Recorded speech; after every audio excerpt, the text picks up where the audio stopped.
Hello, this page is going to be really useful to you when you go to study at a later date. It's going to be the quick reference to all the angles that are formed when you have a transversal cutting through two parallel lines. And a lot of times in a question they'll ask you why these two angles are the same or why these two angles add up to 180. And you can just say because I know or because my teacher told me or because look at this picture here in my notes. You have to use the language, and in particular you have to use one of these three words or another one that we've already talked about a bunch of time, vertical angles. So we'll go through these three new ones right here. And the first one is corresponding angles. Now corresponding is one of those words that people forget because it's more common and you can use it in English class, you can use it in lots of classes. It just means corresponding kind of means go together. So if you had, I suppose, corresponding towels for your bathroom, then they go together. They're all shades of brown or something. In math, it's a lot more specific. So corresponding means in the exact same spot, but in a different intersection, so to speak. So let's think of this as an intersection and this as an intersection. Notice the 3 and the 7 are both in the lower left part. Because a transversal makes the exact same situation happen at the top and at the bottom, then it means that things that are in the same position are the same. So 3 and 7 are congruent because they're corresponding angles, and that's what you would say. So if someone asked, hey, why are 3 and 7 congruent? Or maybe they just ask, hey, what do you know about 3 and 7? You would say, oh, 3 and 7 are congruent because they are corresponding angles. You might want to write that sentence in your notes.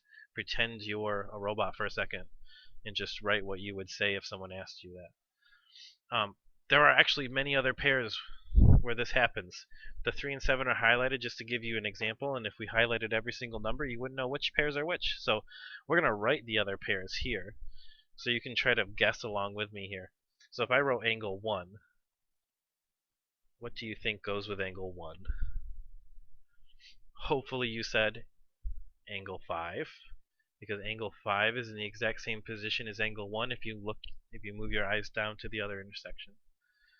Right? If you're going to look at 2, 2 is in the exact same position as 6.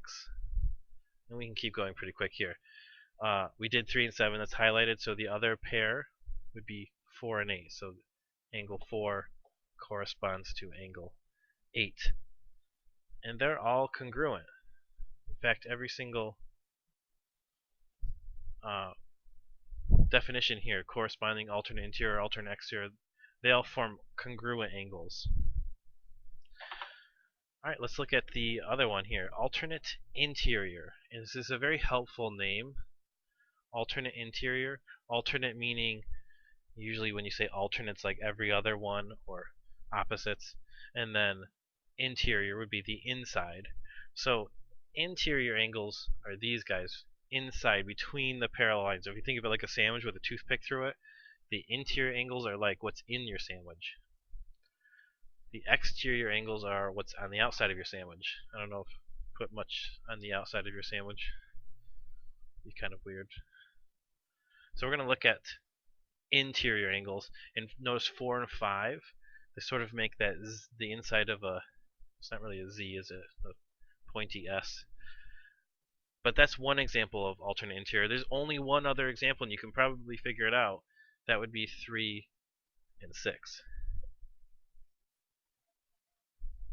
There's a comma, now I did and. Doesn't matter. So that's the only other pair of alternate interior, because there's not many interior. And then exterior has a very similar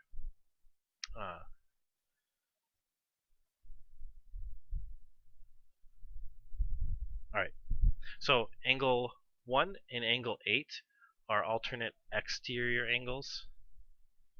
They are opposite sides of the transversal. Notice this one's on the left side, this one's on the right side, and they're on the outside of the parallel lines.